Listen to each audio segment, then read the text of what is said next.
လုံးမှုဆောင်နေအသင်းသူအသင်းသားတွေအားလုံးဟာဒီတိုင်းပဲလာစားမယူဘဲနဲ့လောက်ကင်နေကြတာဖြစ်တယ်ဝန်ထမ်းတွေတော့ရှိတာပေါ့ဝန်ထမ်းတွေကတော့ရင်ပေါင်းတို့ရင်နောက်လိုက်တို့ဒီစေကန်းဆိုလဲဒူနာပြု nurse တွေဒီအရာတွေတော့ရှိတယ်လုံခြုံရေးတို့ပါလို့ဒါတွေထားအဲ့လိုလုံလာတာဘာကြောင့်ဖြစ်လာလဲဆိုတော့ဒါကျွန်တော်အချင်းချုပ်လေးပြောပါမယ်ဒီ2000ခုနှစ်လောက်ကကျွန်တော်တို့ရဲ့ဂျေဇုရှင်စာရေးဆရာတိုင်တာကြီးဘဘဥဒုကဆေးရုံကျဆေးရုံတက်တဲ့အချိန်မှာဘဘရဲ့ကတင်ပေးမှာအမေအိုကြီးကြောင့်ဆေးလာဘူးဆေးလာဘူးရင်လည်းသူ့ရဲ့မိသားစုကအမေကြီးရဲ့မိသားစုကနေ့စဉ်လိုအမေကြီးရှိကိုလာကြတယ်အမေကြီးရဲ့ကျမ်းမာရေးယူဆိုင်ကြတယ်ဒါဆောက်ရှောက်ကြတယ်ဒီရဲ့ကျတော့ဆရာဝန်ကပြောတယ်ခင်ဗျားတို့အမေကြီးကိုအိမ်ပြန်ခေါ်ရင်ခေါ်သွားလို့ရပြီစေဝါတဲ့အဆောင်ကိုကူပြီးလက်လျှော့လိုက်တဲ့အနေထားမျိုးပြောတယ်အဲ့လိုပြောတဲ့နေရာစပြီးဒီမိသားစုက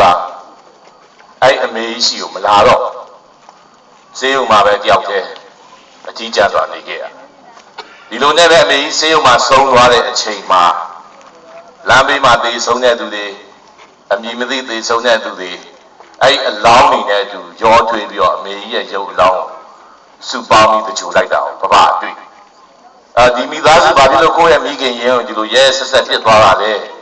ဒါကိုသိချင်တဲ့အတွက်စုံစမ်းတော့အဲ့မိသားစုနဲ့တွေ့မိသားစုကဘဘကိုပြောတယ်ကျွန်တော်တို့ကျမတို့အမေကြီးကိုရမ်းချစ်တယ်ရမ်းပန်ရောစဉ်ရှိတယ်အိမ်ကိုလည်းပြန်ခေါ်သွားခြင်းတယ်သို့တော့အိမ်မှာဆုံးသွားတယ်ဆိုရင်တကြိုဖို့စိတ်အတုပစိတ်မတတ်နိုင်တဲ့အတွက်ဒီလိုပဲရင်နာနာနဲ့ဆေးရုံမှာပြစ်ထားခဲ့ရပါလို့ဘဘကိုရှင်းဖွင့်အဲ့တော့အဲ့ဒီချိန်2000ခုနှစ်လောက်ကကျွန်တော်တို့ရန်ကုန်မြို့မှာဆိုရင်ဒီနိုင်ဖြစ်ပေါ်လာဆိုရင်နိုင်ကူညီတဲ့အသင်းဖွဲ့တွေမရှိသေးဘူးဒီပြင်ဘာသာခြားတွေမှာတော့ရှိတယ်ကျွန်တော်ဗုဒ္ဓဘာသာတွေမှာမရှိရတဲ့ဘဘဒါပြင်မဖြစ်တော့ဘူးဒါတို့လူမျိုးမရွေးဘာသာမရွေးစင်းရဲချမ်းသာမရွေးသေဆုံးတယ်ဆိုရင်ဒီလိုကူညီတဲ့နိုင်ကူညီမှုအသင်းဆိုတာထူထောင်မယ်ဆိုတာဘဘဆုံးဖြတ်လိုက်အဲ့ဒီချိန်မှာပဲတပြိုင်နက်တည်းကျွန်တော်တို့ရန်ကုန်နိုင်ကူညီမှုအသင်းထက်2နှစ်3နှစ်လောက်စောပြီးတော့နိုင်လုပ်ငန်းတွေကိုလုပ်ကင်နေတဲ့မန္တလေးမှာရှိတဲ့ရမဆိုနိုင်ကူညီမှုအသင်းဆိုတာပေါ်ပေါက်အဲ့မန္တလေးရမဆိုနိုင်ကူညီမှုအသင်းမှာနာယကအဖြစ်ကျွန်တော်ရဲ့ဇနီးရွှေစည်းခွဲရဲ့အတော်ဒေါ်လာမြတ်ကပါဝင်တယ်ဒေါ်လာမြတ်ရှိရနေပြီကျွန်တော်ဇနီးရလည်းဒီနိုင်ကူညီမှုလုပ်ငန်းတွေကိုနေ့စဉ်လိုတယ်လီဖုန်းနဲ့ကြားတယ်လူကိုယ်တိုင်တွေ့တယ်ဒီလိုကြားသိလို့သူလည်းစိတ်ဝင်စားနေတဲ့အချိန်ကျွန်တော်လည်းရုပ်ရှင်သက်တမ်းဖြတ်သန်းလာတဲ့အချိန်မှာများပြည်သူဘယ်လိုပြန်ကျေးဇူးဆက်မယ်ဆိုတာစဉ်းစားနေတဲ့အချိန်ဒီအချိန်ကြီးတိုက်ဆိုင်သွားတဲ့အတွက်ကျွန်တော်တို့ဘဘဥဒုကအိမ်ကိုသွားပြီးတော့ငွေလူတိုင်းနဲ့ဒီနိုင်ကူညီမှုတွေမှာပါဝင်ခဲ့တာဖြစ်တယ်ဒီ2000ခုနှစ်ဇန်နဝါရီလ1ရက်နေ့မှာကျွန်တော်တို့နိုင်လုပ်ငန်းတွေစတယ်ပထမဆုံးကြိုပေးရတဲ့အလောင်းကတော့ဘဘဥဒုကရဲ့မိတ်ဆွေဘဘဥဒုကရဲ့ရုပ်ထုကျေးရုပ်ထုကိုထုပေးထားတဲ့ဘဘုဆရာကြီးဦးဟန်ကဲရဲ့ရုပ်အလောင်းကိုကျွန်တော်ကိုယ်တိုင်သယ်ပိုးပြီးတော့တကြိုခွင့်ရခဲ့တယ်ဒုတိယမြောက်အလောင်းကတော့ကျွန်တော်ဇနီးကိုယ်တိုင်နိဗ္ဗာန်ရင်မောင်းပြီးတော့တကြိုပေးခဲ့တယ်အခုချိန်ထိဆိုရင်ကျွန်တော်တို့အလောင်းပေါင်း3,500နီးပါးရှိပါတယ်ကျွန်တော်အခါမဲ့တကြိုပေးခဲ့ရတာအဲ့တော့ပထမဆုံးဒီလိုလောက်လာတဲ့အချိန်မှာကျွန်တော်ဗာရင်ဆိုင်လဲဆိုကျွန်တော်ရုပ်ရှင်လောကကျွန်တော်နဲ့ညီအနုပညာညီကိုမောင်မတွေဖြစ်တဲ့တချို့သောမင်းသမီးတချို့သောဒါရိုက်တာတွေကကျော်သူနဲ့ဆိုရင်ရုပ်ရှင်မရိုက်ချင်တော့ဘူးတဲ့။ဘာဖြစ်လို့ကျော်သူနဲ့မရိုက်ချင်တာလဲ။ဒါအောင်ပြီးတော့ဟာကျော်သူကမပါရီတိုင်းနဲ့အလောင်းတွေထမ်းတယ်။ဘာသူနဲ့ရိုက်တဲ့ဆိုရင်ငါတို့ကလက်ပိတ်မယ်နန်းအနေခံမယ်ဆိုတဲ့အယူသီးတာ။ဒါရင်ကြုံတွေ့ကြရတယ်။နောက်တချို့ရှိတယ်ဒါပြည်သူလူထုတွေကယူသီးရတယ်။အိမ်ကချရတယ်ဆိုရင်အလောင်းချပြီးဆိုရင်ခေါင်းနဲ့ချရမယ်ခြေနဲ့ချရမယ်။အိမ်ထဲအလောင်းထုတ်ပြီးဆိုရင်နိုင်အောင်ကြည့်တာမကြိုက်ဘူးနော်လမ်းထဲဝင်လာရင်ဒီနိဗ္ဗာန်ရင်ဝင်လာရင်မကြိုက်ဘူးကိုယ်အိမ်ရှိမှနိဗ္ဗာန်ခေါင်းလာပွင့်ရင်မကြိုက်ဘူးနိဗ္ဗာန်ရင်မဝင်ရဆိုတဲ့စိုင်းပုတ်ထောင်ထားတဲ့လမ်းတချို့တော့ရှိ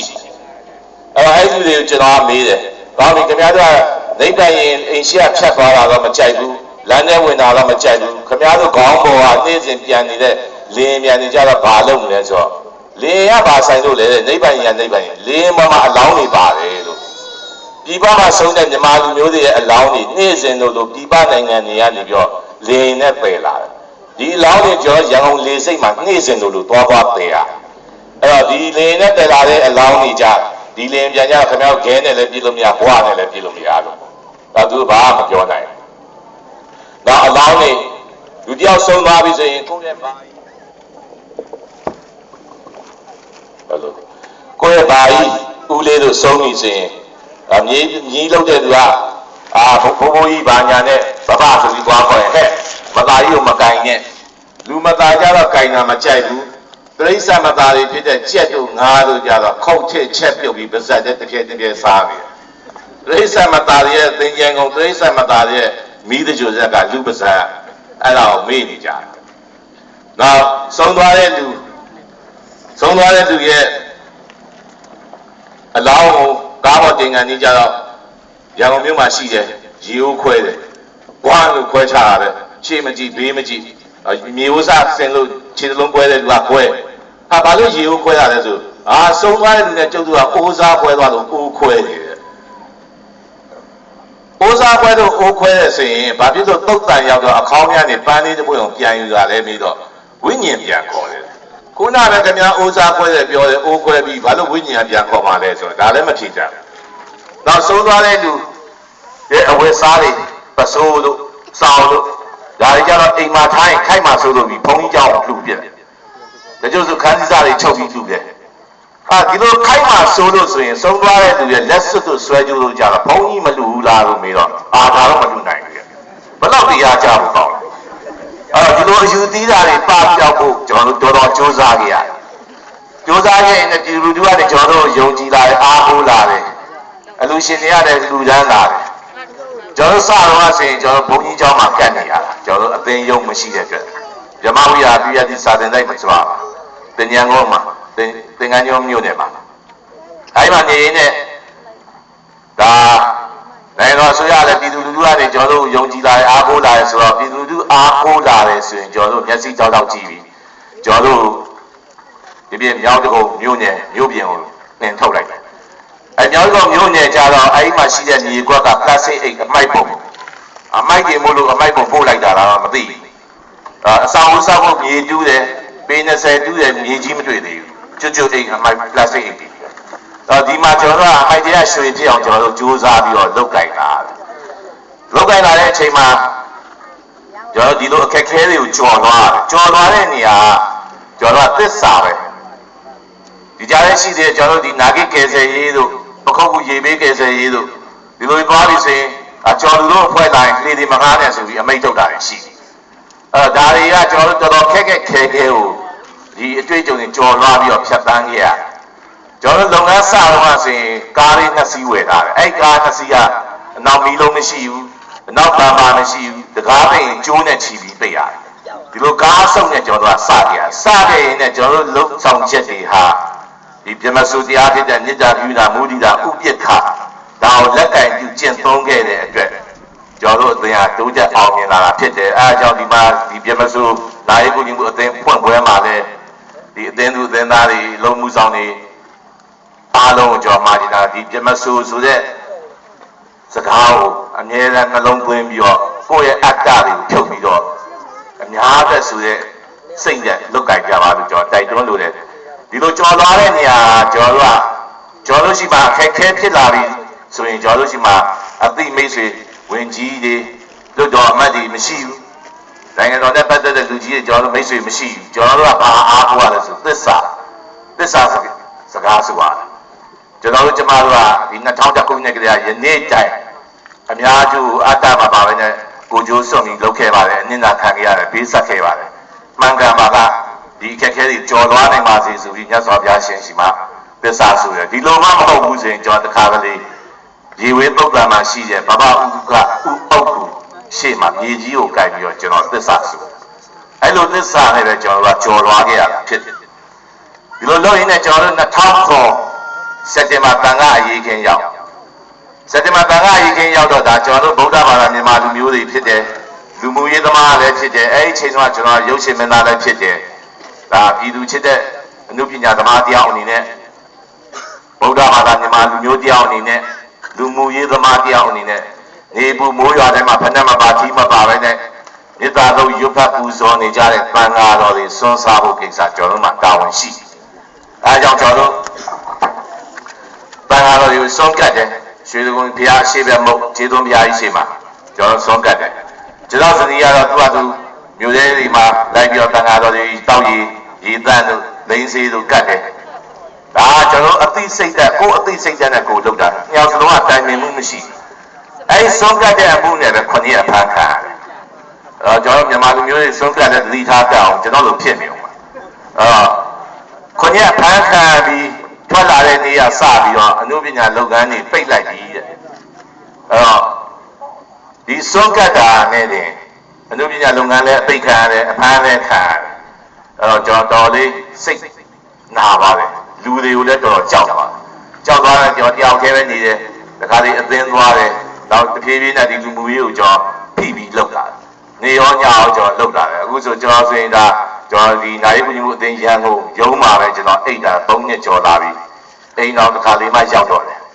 ကျွန်တော်မိဘတွေနဲ့လည်းမတွေ့ရအောင်မိဘတွေကတွေ့ချင်းကျွန်တော်ရှိအသင်းရုံးကိုလာကြအဲ့လိုတွေဖြစ်လာအဲ့တော့ဒီကကျွန်တော်ပြောချင်တာဒီလူမှုရေးလုပ်တဲ့နေရာမှာခလေးလူငယ်လေးပဲဖြစ်ဖြစ်ရွယ်3ပါးမရွေးလူမှုရေးကိုလုပ်ကင်နိုင်ပါတယ်လူမှုရေးလုပ်တဲ့ဆိုတာဥပမာခလေးလေးကကြောင်းနေတဲ့ကလေးလေးကလည်းလူမှုရေးစိတ်ဓာတ်မွေးလို့ရတယ်ပရာဟိတစိတ်ဓာတ်မွေးလို့ရတယ်ကိုယ့်ရဲ့ဘေးမှာရှိတဲ့တငယ်ချင်းခဲတာမပါလာဘူးဆိုရင်ကိုရှိခဲတာပါရင်ရောငါခဲတာနေယူတော့ခဲပြမပါဘူးဆိုလည်းခဲပြပေးလို့ရတယ်နေရာထိုင်ရခက်တယ်ငါဘေးနာလာထိုင်အဲ့လိုဒါပရာဟိတစိတ်ဓာတ်ဈေးတယ်ဆိုလဲကိုရောက်ထားတဲ့အစားအသောက်ဝယ်စားသုံးတဲ့သူအတွက်အာဟာရရှိအောင်တန်ရှင်းလက်ဆက်အောင်ရတာရှိအောင်ဆိုတဲ့စိတ်စေနာလေးမွေးလိုက်တာပရာဟိတဈေးတယ်ဖြစ်ပါတယ်အဲဒီလိုပဲအလွာပေါင်းစုံကစေတနာလေးတွေထားရင်ပရာဟိတစိတ်တွေဖြစ်ပရာဟိတလုပ်တဲ့နေရာအသင်းပွဲနဲ့ကြတော့ဒါစီလုံးညီညွတ်ဖို့ကအရေးကြီးတယ်အချင်းချင်းတိုင်မင်နဲ့ညှိနှိုင်းပြီးတော့လုပ်ရမယ်တချို့အသင်းပွဲတွေရှိရကျွန်တော်ရန်ကုန်မှာမြန်မာပြည်တွင်းမှာလိုက်ဖွဲ့ပေးတယ်တချို့အသင်းတွေပြည်တွင်းအဖွဲတွေလိုက်ဖွင့်ပွဲလုပ်ပြီးတယ်ဖွင့်ပွဲလုပ်ပြီးနောက်3နှစ်4နှစ်လောက်ကြာတော့အဲ့အသင်းကပြတ်သွားပြီဘာဖြစ်လို့ပြတ်တာလဲလူကြီးနဲ့လူငယ်ပြဿနာပြတ်လို့လေလူကြီးတွေကလည်းလူငယ်တွေကိုမင်းတို့လုပ်တာတွေကမဟုတ်ဘူးဒါလူကြီးကလည်းလူကြီးအတိုင်းဆုံးပါတယ်လူငယ်တွေကြတော့ငါတို့ကတကယ်အလောင်းထမ်းနေရတာလူကြီးကဘာမှမထမ်းမနဲ့ငါတို့ဆရာလုပ်တယ်အဲ့လိုပြဿနာမျိုးတွေဖြစ်တယ်အဲ့တော့ဒါပရာဟိတလုပ်တာအချင်းချင်းကူညီဖေးမရမယ်ဒီကာယကံရှင်ကိုကူညီတဲ့ဓာတ်ရှင်တွေကိုလည်းကူညီဖေးမရမယ်အချင်းချင်းတကယ်ကိုလူသားချင်းစာနာစိတ်နဲ့လူမျိုးဘာသာဆင်းရဲချမ်းသာခွဲခြားလို့မရအောင်မိတ်ဆွေရန်သူခွဲခြားလို့မရအောင်လုပ်ပေးရမှာပဲကိုယ့်ကိုအကူအညီတောင်းနေဆိုရင်လုပ်ပေးရမှာပဲကိုယ့်ကနိုင်ငံရေးကောင်းဆောင်တွေကနေပြီးတော့ကိုယ့်ကိုလာအကူအညီတောင်းရင်လုပ်ပေးရမယ်စစ်ဆိုရဘက်ကလည်းလာအကူအညီတောင်းရင်လုပ်ပေးရမယ်သူတို့လာလူရင်လည်းကျွန်တော်ကအလူငွေလက်ခံပေးရမှာပဲဒါကတော့ဒါပရိသတ်သမားတွေအတွက်ကျွန်တော်ပြောတာအဲ့လိုလုပ်တဲ့ညာစီလုံးညင်ညွတ်လို့ဖို့အရေးကြီးတယ်ဘာလို့ကျွန်တော်တိုင်းပြည်အခုဆိုရင်စေဘေဒုက္ခတွေသဘာဝဘေးဒဏ်တွေအများကြီးခံနေရတယ်အဲ့ဒါနဲ့ပတ်သက်ပြီးတော့ကမ္ဘာနိုင်ငံတွေမှာလည်းဒီတိုင်းပါပဲစစ်တွေဖြစ်တယ်လေမုန်တိုင်းတွေဖြစ်တယ်ဒါတွေကကျွန်တော်တိုင်းပြည်ဖခင်ဗိုလ်ချုပ်အောင်ဆန်းဖားစပလာဒီလာကပြောခဲ့ပြီးတယ်တိုင်းပြည်ပြည်ဟာတဲ့ဗြဟ္မစိုးတရားတွေခေါင်းပါရင်အဲ့တိုင်းပြည်ဟာကတ်ပြီးမျိုးကြုံနေတယ်အဲ့တော့ဒါဒီကတ်တွေပဲကျွန်တော်တိုင်းပြည်ဗြဟ္မစိုးတရားတွေခေါင်းပါလာတဲ့အတွက်ဒီလိုကတ်တွေကြုံရတာအဲ့တော့လူသားတိုင်းဒီမေတ္တာပြုနာမုဒိတာဥပိ္ပခာဆိုတဲ့ဗြဟ္မစိုးတရား၄ပါးနဲ့လူသားချင်းစာနာစိတ်ကလေးတွေမွေးဖွားကြပါလို့ကျွန်တော်ပြောချင်တယ်